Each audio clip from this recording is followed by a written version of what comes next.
Saudari-saudaraku yang terkasih, sekarang ini kita berada di dalam situasi yang tidak seperti kita harapkan.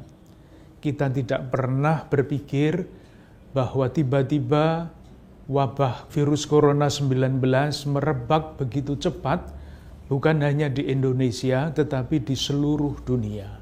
Sesuatu yang tidak kita duga dan mengejutkan, dan tentu saja membuat kehidupan kita menjadi dalam arti tertentu tidak seperti biasanya, tidak normal. Sudah 3 bulan kita menjalani situasi seperti itu. Semua pihak berpikir, pemerintah berpikir, para ahli kesehatan berpikir, masyarakat berpikir, keluarga berpikir, semua berpikir, apakah kita akan berada terus di dalam situasi seperti ini? Dan jawabannya tentu jelas, tidak.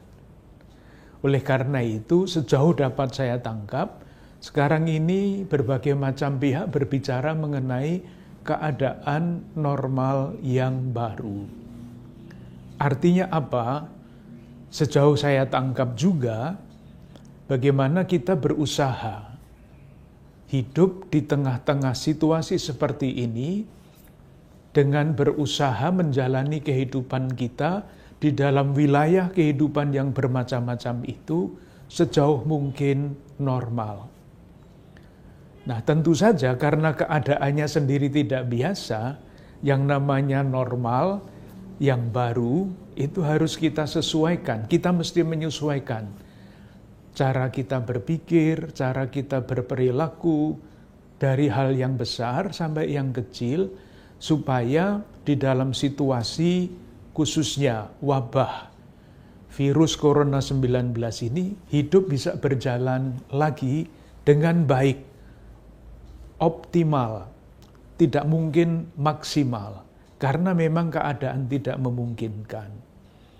Oleh karena itu, wilayah-wilayah kehidupan manusia mesti menyesuaikan diri.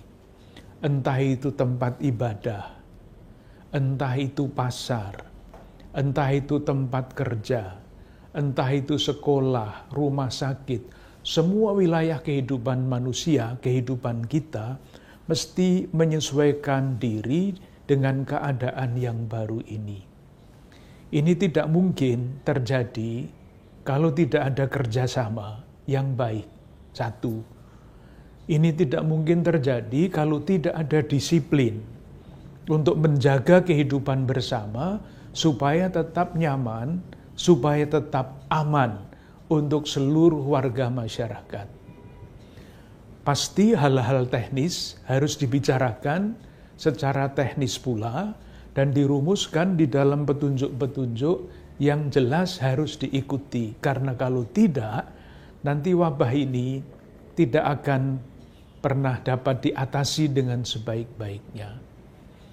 Tuntutan bagi kita semua masyarakat warga adalah semoga kita bertumbuh di dalam kedisiplinan, kesadaran bahwa kesalahan kita yang sedikit pun di dalam hal ini akan sangat merugikan kehidupan bersama.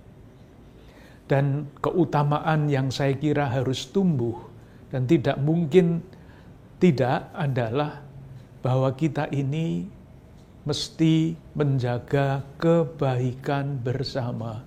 Tidak untuk saya, tidak untuk kelompok saya, tetapi untuk kebaikan bersama.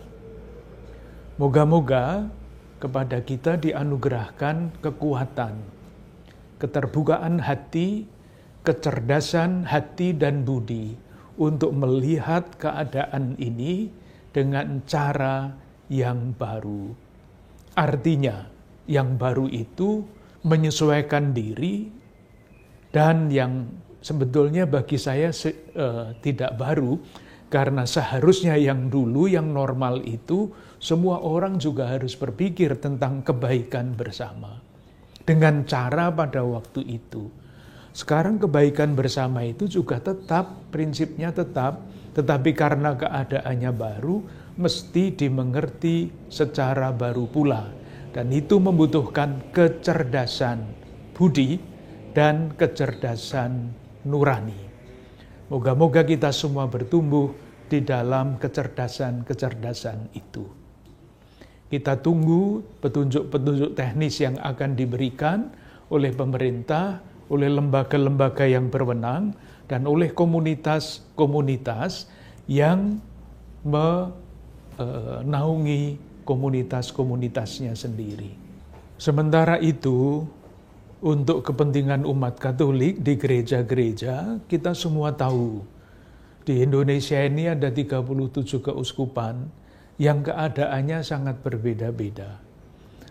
Yang bagus adalah bahwa masing-masing keuskupan sudah membentuk suatu tim untuk memikirkan bagaimana semua yang harus dilakukan itu dilakukan dengan baik. Keputusan dari masing-masing keuskupan itu berbeda-beda, tetapi semua mengacu kepada peraturan yang diberikan oleh pemerintah. Entah itu Departemen Agama, entah itu gugus tugas khusus untuk penanggulangan COVID ini. Intinya umat Katolik disiplin taat kepada peraturan-peraturan yang sudah dibuat, pasti dengan maksud untuk kebaikan bersama itu. Di Keuskupan Agung Jakarta sendiri, kita semua tahu meskipun secara legal katakanlah rumah ibadat sudah boleh dibuka, tetapi gereja Katolik belum membuka gereja. Alasannya sederhana, kehati-hatian. Supaya jangan pernah sampai terjadi tempat ibadah gereja kita menjadi tempat penyebaran yang baru. Sementara itu dari segi iman pun tidak ada kesulitan. Kita bisa beribadah seperti sekarang ini. Televisi sekurang-kurangnya menyiarkan 1 minggu 1 kali TVRI. Layanan live streaming online terus diberikan. Komuni batin itu bukan seolah-olah menerima Kristus, bukan. Seolah-olahnya sudah dicoret. Kita sungguh-sungguh menerima kehadiran Tuhan secara rohani. Banyak hal yang pelayanan-pelayanan yang memang belum bisa diberikan, tetapi kita percaya pelayanan fisik memang belum bisa diberikan, tetapi batin kita itu selalu ada di dekat Tuhan. Dan itulah yang paling penting. Kita terus berdoa, semoga wabah ini cepat dapat diatasi.